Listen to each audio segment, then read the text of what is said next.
उत्तर भारत के पेरियार कहे जाने वाले ललई सिंह यादव जीवन परिचय। शूद्र शिवशंकर सिंह यादव, लेखक, RETD, divisional engineer, MTNL, Mumbai. ललई सिंह यादव की जीवन यात्रा। ललई सिंह यादव का जन्म 1 सितंबर 1911 को कठारा नामक गांव में हुआ, जो रेलवे स्टेशन झींझक के पड़ोस में है। उनकी माता मूला देवी बहुत ममतामयी स्त्री थी। ललई सिंह के नाना उस क्षेत्र के जनप्रिय नेता चौधरी साधो सिंह यादव थे। उनके मामा चौधरी नारायण सिंह यादव धार्मिक और समाजसेवी कृषक थे।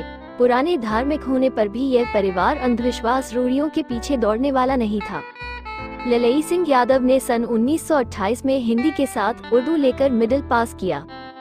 सन 1929 से 1931 तक 2 वर्ष वे फॉरेस्ट गार्ड रहे। 1931 में इनका विवाह रूरा रेलवे स्टेशन के निकट के गांव जरेला के सरदार सिंह यादव की पुत्री दुलारी देवी के साथ हुआ। 1933 में सशस्त्र पुलिस कंपनी जिला मुरैना, मध्य प्रदेश में कांस्टेबल पद पर भर्ती हुए। नौकरी से समय बचाकर विभिन्न शिक्षाएं प्राप्त की। सन 1946 ईस्वी में वे नॉन गेजेटेड मुलाजिमान पुलिस एंड आर्मी संघ ग्वालियर कायम करके उसके अध्यक्ष चुने गए। सोल्जर ऑफ द वॉर की तर्ज पर उन्होंने सिपाही की तबाही नामक किताब लिखी। इस किताब ने कर्मचारियों को क्रांति के पथ पर विशेष अग्रसर किया। इन्होंने आजाद हिंद फौज की तरह ग्वालियर राज्य की आजादी के लिए जनता तथा सरकारी मुलाजिमान को संगठित करके पुलिस और फौज में हड़ताल भी कराई। ग्वालियर स्टेट स्वतंत्रता संग्राम के सिलसिले में पुलिस एवं सेना में हड़ताल कराने के आरोप में धारा 131 भारतीय दंड विधान सैनिक विद्रोह के अंतर्गत ललई सिंह यादव अपने साथियों सहित राजबंदी बनाए गए। 6 नवंबर 1947 को स्पेशल क्रिमिनल सेशन जज ग्वालियर ने उनको 5 वर्ष का सश्रम कारावास तथा 5 रुपये जुर्माना की सजा दी, लेकिन अगले साल ललई सिंह अपने साथियों के साथ रिहा कर दिए गए। ललई सिंह स्वाध्यायी व्यक्ति थे और बहुत कम उम्र में ही उन्होंने हिंदी संस्कृत की तमाम धार्मिक किताबों को चट कर डाला, लेकिन उन्हें इन पर कोई श्रद्धा न थी, बल्कि उनकी दृष्टि उनके प्रति अधिकाधिक आलोचनात्मक होती गई। हिंदू शास्त्रों में व्याप्त घोर अंधविश्वास, विश्वासघात और पाखंड से वो तिलमिला उठे। स्थान स्थान पर ब्राह्मण महिमा का बखान तथा दबे पिछड़े शोषित समाज की मानसिक दास्ता के षड्यंत्र से वो व्यथित हो उठे। वह इस निष्कर्ष पर पहुंच गए थे कि समाज के ठेकेदारों द्वारा जानबूझकर सोची समझी चाल और षड्यंत्र से शूद्रों के 2 वर्ग बना दिए गए हैं, एक सछूत शूद्र, दूसरा अछूत शूद्र। लेकिन शूद्र तो शूद्र ही है, चाहे कितना संपन्न ही क्यों न हो। उनका कहना था कि सामाजिक विषमता का मूल वर्ण व्यवस्था, जाति व्यवस्था, श्रुति, स्मृति और पुराणों से ही पोषित है। सामाजिक विषमता का विनाश सामाजिक सुधार से नहीं अपितु इस व्यवस्था से अलगाव में ही समाहित है। अब तक इन्हें ये स्पष्ट हो गया था कि विचारों के प्रचार प्रसार का सबसे सबल माध्यम लघु साहित्य ही है। इन्होंने ये कार्य अपने हाथों में लिया। सन 1925 में इनकी माताश्री, 1939 में पत्नी, 1946 में 11 साल की पुत्री शकुंतला और सन 1953 में पिता की मृत्यु ने उन्हें निजी तौर पर झकझोर कर रख दिया। वे अपने माता पिता के इकलौते पुत्र थे। अब घर में उनके अलावा कोई नहीं था। लोगों की सलाह के बावजूद उन्होंने पत्नी के मरने के बाद दूसरा विवाह नहीं किया। क्रांतिकारी विचारधारा होने के कारण उन्होंने कहा कि अगली शादी स्वतंत्रता की लड़ाई में बाधक होगी। सच्ची रामायण के प्रकाशन और मुकदमे की कहानी उनका ध्यान साहित्य प्रकाशन की ओर गया।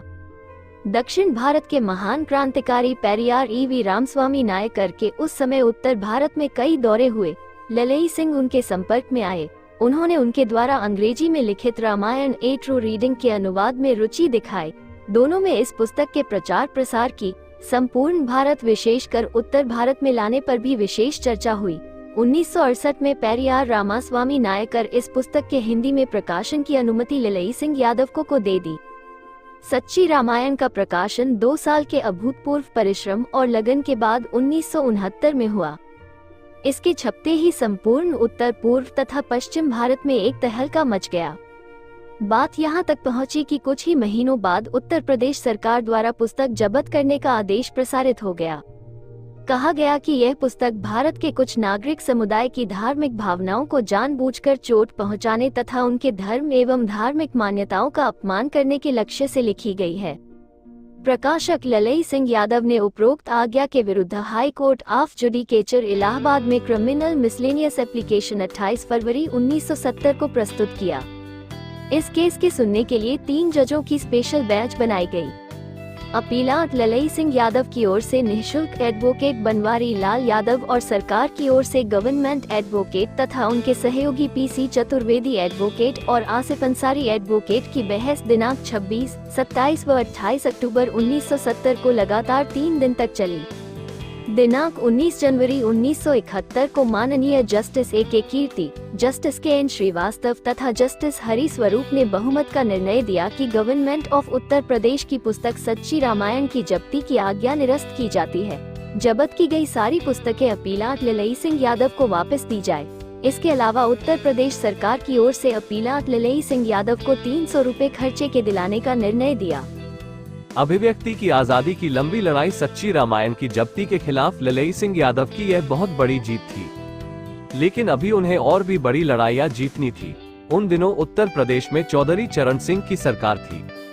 10 मार्च 1970 की विशेष सरकारी आदेश से सम्मान के लिए धर्म परिवर्तन करें नामक पुस्तक को भी जब्त कर लिया गया। इस किताब में डॉक्टर अंबेडकर के भाषण संकलित थे। इसके अलावा डॉक्टर अंबेडकर की प्रसिद्ध पुस्तक जाति भेद का उच्छेद भी 12 सितंबर 1970 को चौधरी चरण सिंह की सरकार द्वारा जब्त कर ली गई। इसके लिए भी ललई सिंह यादव ने बनवारी लाल यादव एडवोकेट के सहयोग से मुकदमे की पैरवी की। 14 मई 1971 को मुकदमे की जीत से उत्तर प्रदेश सरकार द्वारा इन पुस्तकों की जब्ती की कार्यवाही निरस्त कराई गई। इस प्रकार ये पुस्तकें जनता को सुलभ हो सकी। ललई सिंह यादव द्वारा लिखित पुस्तक आर्यों का नैतिक पोल प्रकाश के विरुद्ध 1973 में मुकदमा हुआ। यह मुकदमा उनके जीवन पर्यंत चलता रहा। सच्ची रामायण के खिलाफ हाई कोर्ट में हारने के बाद उत्तर प्रदेश सरकार ने सुप्रीम कोर्ट दिल्ली में अपील दायर कर दी। वहां भी अपीलाट उत्तर प्रदेश सरकार क्रिमिनल मिसलेनियस अपील नंबर 291197 ईस्वी निर्णय सुप्रीम कोर्ट ऑफ इंडिया नई दिल्ली दिनांक 16 सितंबर 1976 ईस्वी के अनुसार अपीलाट की हार हुई, अर्थात रिस्पोंडेंट ललई सिंह यादव की जीत हुई। जीवन भर मनुवाद के खिलाफ लड़ते रहे ललई सिंह यादव केवल मनुवादियों से ही संघर्ष नहीं किया, बल्कि अपने आसपास के लोगों, पत्तेदारों और पड़ोसियों से भी उन्हें संघर्ष करना पड़ा। पूरे परिवार को खोकर भी वे इसलिए नहीं टूटे क्योंकि उनके सामने एक विशाल लक्ष्य था और अपने समाज की मुक्ति के लिए उन्हें अपनी आहुति देनी थी। उन्होंने मेहनत कर शूद्रों की मुक्ति के लिए जो लड़ाई लड़ी, उसमें उनके अपने लोग भी बहुत बड़े अवरोध बने। लोग चाहते थे कि वे अपनी जमीनें उनके नाम कर दें, लेकिन जुनूनी प्रकाशक ललई सिंह यादव ने प्रकाशन चलाने और प्रेस लगाने के लिए अपनी 59 बीघे उपजाऊ जमीन कौड़ियों के भाव बेच दिया। साहित्य प्रकाशन के लिए उन्होंने एक के बाद एक 3 प्रेस खरीदे।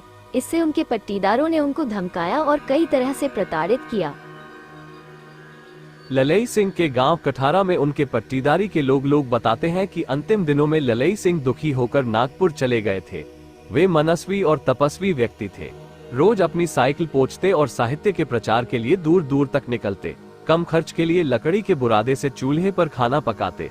बाद के दिनों में उन्हें इस बात का भय हो गया था कि कहीं पट्टीदार उनके खाने में जहर न मिला दे, इसलिए वे झींझक से जब गांव आते तो एक वाल्मीकि परिवार में जाकर अपनी पोटली से रोटी निकालकर नमक मिर्च प्याज के साथ खा लेते थे। लोगों को अविश्वसनीय लग सकता है, लेकिन ये बहुत हृदय विदारक तथ्य है कि ललई सिंह अपने खादी के झोले में कॉपी और कलम के साथ आत्मरक्षा के लिए एक कुल्हाड़ी भी रखने लगे थे। उसका बैंड उन्होंने 1 फुट का कर रखा था ताकि किसी को शक न हो। आज ललई सिंह बहुत ऊंचा नाम है। प्रगतिशीलता और मनुवाद विरोध के नाम पर जो लोग उन्हें महत्व देते हैं, वे उनकी तरह कितना काम कर पा रहे हैं ये तो समय ही बताएगा। लेकिन पिछड़ा समाज अगर उनसे प्रेरणा लेकर आगे बढ़ता है तो ललई सिंह जैसे महापुरुष की बहुत बड़ी विजय होगी। धन्यवाद। वीडियो अच्छा लगे को कृपया कमेंट करें और लाइक करें।